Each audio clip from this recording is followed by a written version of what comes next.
عزیز دوستو، مکہ مکرمہ کا وہ ماحول جس ماحول کے اندر ہر کوئی نبی پاک علیہ السلام کو معاذ اللہ تکلیف دینے کے در پہ تھا، مشرکین، کفار، منافقین، بت پرستی کرنے والے شمع نبوت کو بجھانے کی معاذ اللہ ہر طرح کی کوشش کر رہے تھے۔ جس راہ سے حضور گزرتے تھے کبھی کانٹے بچھا دیتے تھے، کبھی وہ کسی مرے ہوئے جانور کا بوجھ لا کے محبوب کی مقدس گردن مبارک پہ رکھ دیتے تھے۔ ہر طرف سے تکالیف، ہر طرف سے پریشانیاں، اور پھر اسی طرح نبی کریم علیہ السلام کے مقدس صحابہ کے ساتھ بھی ان کا رویہ نامناسب تھا۔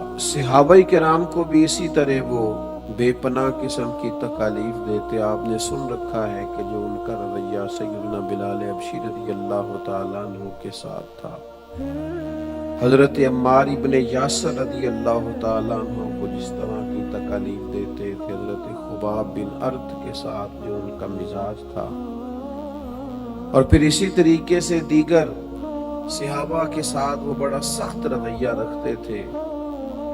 اس ماحول کے اندر جب ہر طرف سے بظاہر آزمائشوں نے گھیرا ہوا تھا، اللہ تعالیٰ نے سورہ الم نشرح کو نازل فرمایا۔ آپ ذرا اس سورت کا آغاز دیکھیے گا، اللہ تعالیٰ نے ارشاد فرمایا الم نشرح لک صدرک، اے محبوب کیا ہم نے آپ کی خاطر آپ کے سینے کو کشادہ نہیں کر دیا؟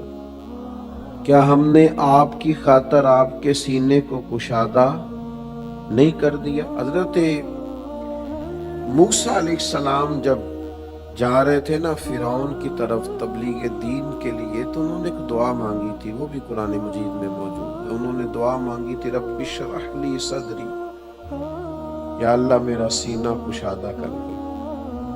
حضرت موسیٰ علیہ السلام نے اللہ کے حضور خود عرض کیا تھا کہ مالک اتنے بڑے بے ایمان کو، کافر کو، مشرک کو، جو معاذ اللہ خدائی کا دعویٰ کرتا ہے، اس کو میں نے دین کی دعوت دینی ہے تو میرا سینہ کھول دے۔ حضرت موسیٰ نے خود عرض کیا تھا، نبی کریم نے عرض نہیں کیا، خود ہی رب نے ارشاد فرما دیا، اللہ نے خود ہی ارشاد فرمایا الم نشرح لک صدرک، اے محبوب کیا ہم نے آپ کا سینہ کھول نہیں دیا، کشادہ نہیں کر دیا؟ یہ سینہ کیا ہے؟ شرح صدر کس کو کہتے ہیں؟ بہت ساری تفاسیر کا نچوڑ یہ ہے کہ جب نور الہی سے سینہ کشادہ ہو اور اللہ کی جانب سے تسکین اور طمانینت کا نزول ہو اور رب کی طرف سے دل مسرور ہو جائے تو اسے سینہ کشادہ کرنا کہتے ہیں۔ اس کا مطلب ہے کہ شرح صدر نصیب ہو گئی، اللہ تبارک و تعالی نے سینے کے اندر وسعت پیدا کر دی۔ اور پھر ہمارے علماء نے لکھا ہے اس کا مطلب یہ ہوتا ہے کہ اللہ تبارک و تعالی نے نا اپنے محبوب پاک صلی اللہ تعالی علیہ وسلم کے سینہ نور میں تمام علوم، تمام معارف اور فرائض نبوت ادا کرنے کے لیے جس قوت اور طاقت کی ضرورت ہوتی ہے، وہ ساری اللہ نے اپنے محبوب کے سینہ نور میں داخل فرما دی۔ ہم نے آپ کا سینہ کھول نہیں دیا۔ دیکھیے نا امام بوصیری کیا فرماتے ہیں، فرماتے ہیں فَإِنَّ مِن جُودِكَ الدُّنْيَا وَدَرَّتَهَا، محبوب دنیا اور آخرت میں جو بھی ہے نا، یہ آپ کے جود و کرم کا ہی مظہر ہے۔ وَمِنْ عُلُومِكَ عِلْمَ اللَّوْحِ وَالْقَلَمِ، یہ بہت بڑی بات کر دی امام بوصیری نے۔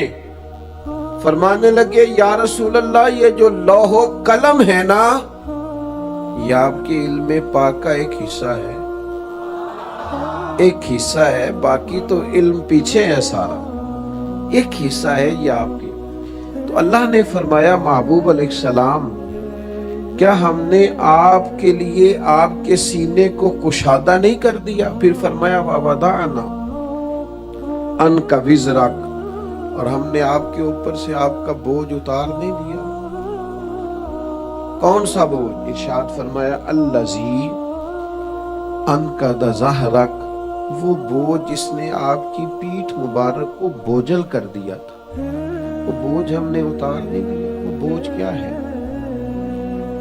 نبی کریم صلی اللہ تعالی علیہ وسلم پر اللہ نے بار نبوت ڈالا ہے، بڑا مشکل ہوتا ہے یہ بوجھ اٹھانا۔ اللہ نے قرآن نازل کیا حضور کے قلب اطہر پر، اور قرآن مجید کی شان یہ ہے کہ لو انزلنا ھذا القرآن علی جبل لرأیتہ خاشعا متصدعا من خشیۃ اللہ، اس قرآن مجید کو پتھروں پہاڑوں پر نازل کیا جاتا تو اللہ کے خوف سے ریزہ ریزہ ہو جاتے۔ تو یا اللہ کہاں نازل کیا ہے؟ فرمایا نزل علی قلبک، محبوب کے قلب اطہر پر نازل فرما دیا۔ تو نبی کریم صلی اللہ تعالی علیہ وآلہ وسلم کو اللہ تبارک و تعالی نے جو نبوت کا بار گراں عطا فرمایا، اس فرض کی ادائیگی کے احساس سے حضور کے قلب اطہر پر بوجھ رہتا تھا کہ یہ بہت بڑا میرے ذمہ فریضہ ہے، نبوت کا فریضہ۔ تو اللہ فرماتے محبوب ہم نے سینہ کشادہ کر کے آپ کا وہ بوجھ اتار نہیں دیا۔ بڑی مزے کی بات ہے، رب کہتا ہے اگر ہم نے نبوت کی ذمہ داری ڈالی تھی تو محبوب پھر سینہ بھی تو کشادہ ہم نے کیا ہے نا، پھر آپ کو شرح صدر بھی تو ہم نے ہی عطا کر دیا ہے نا۔ اور دوسرا، نبی پاک علیہ الصلوۃ والسلام کے دل میں ایک بوجھ تھا، وہ بوجھ تھا کہ نبی پاک علیہ السلام جب اپنی قوم کو کھلی گمراہی میں دیکھتے، بت پرستی کرتے دیکھتے، لوٹ مار کرتے دیکھتے، اخلاقی پستی میں دیکھتے، اہل عرب کے رویوں کی سختی دیکھتے، تو حضور کے قلب اطہر پر بوجھ بنتا۔ اللہ نے کہا محبوب ہم نے اسلام کی ہدایت دے دی ہے، آپ کو نبوت اور رسالت عطا کی ہے، اور محبوب قرآن کی صورت میں نصاب دے دیا ہے۔ اب انشاءاللہ کرم ہی کرم ہوگا۔ ارسل رسولہ بالہدی ودین الحق لیظہرہ علی الدین کلہ، ہم نے محبوب آپ کو رسالت دی ہے، اب یہ دین سارے دینوں پہ غالب ہو جائے گا۔ تو ارشاد فرمایا کہ ہم نے آپ کے یہ بوجھ اتار دیے۔ اگلی آیت میں ارشاد فرمایا وَرَفَعْنَا لَكَ ذِكْرَكَ، محبوب ہم نے آپ کی خاطر آپ کے ذکر کو بلند کر دیا ہے۔ ایک تو بوجھ اتار دیے، سینہ کشادہ کر دیا، اور آپ کی خاطر آپ کے ذکر کو بلند کر دیا۔ نبی کریم علیہ السلام فرماتے ہیں میرے پاس جبریل امین آئے، میں نے ان سے پوچھا جبریل بتائیے نا میرے رب نے میرے ذکر کو کیسے بلند کیا ہے؟ تو حضرت جبریل عرض کرنے لگے یا رسول اللہ، رب فرماتا ہے جہاں میرا ذکر ہوگا نا وہاں آپ کا بھی ذکر ہوگا۔ آپ نہ کبھی اس گہرائی میں اتریے گا، آپ کو مزہ آئے گا۔ اذان میں بھی اللہ کے ساتھ حضور کا ذکر ہے، نماز میں بھی اللہ کے ساتھ حضور کا ذکر ہے۔ آپ کوئی صحیفہ کھول لیں، کتاب رحمت کھول لیں، جہاں جہاں اللہ کا ذکر ہے وہاں وہاں مدینے والے محبوب کا ذکر ہے۔ بلکہ جو کلمہ پڑھ کے لوگ مسلمان ہوتے ہیں اس میں بھی رب کے ساتھ رب کے رسول کا ذکر ہے۔ یہ ذکر کسی جگہ بھی جدا نہیں ہے، بالکل جدا نہیں۔ خدا کا ذکر کرے اور ذکر مصطفیٰ نہ کرے، ہمارے منہ میں ہو ایسی زبان خدا نہ کرے۔ میرے بھائی ہر جگہ، اور پھر اس طرح ذکر بلند ہے، اس طرح ذکر بلند ہے نبی پاک کا کہ لوگوں نے زندگیاں لگا دی۔ کسی نے حضور کی سیرت لکھی، کسی نے نعت لکھی، کسی نے حضور کی شان میں کسی قسم کا قصیدہ لکھا، کوئی کہیں حضور کا ذکر کر رہا ہے، کوئی کہیں جتنی کتابیں میرے نبی کی شان میں لکھی گئی شاید دنیا میں کوئی سوچ بھی نہ سکے۔ وَرَفَعْنَا لَكَ ذِكْرَكَ، اللہ نے بلندی عطا کر دی حضور کے ذکر کو۔ اور رب کہتا ہے میں نے کسی کے ذمہ نہیں لگایا، نہ خطیب کے، نہ ادیب کے، نہ شاعر کے، نہ نعت خواں کے، نہ مبلغ کے، نہ واعظ کے، نہ پیر کے، نہ مولوی کے۔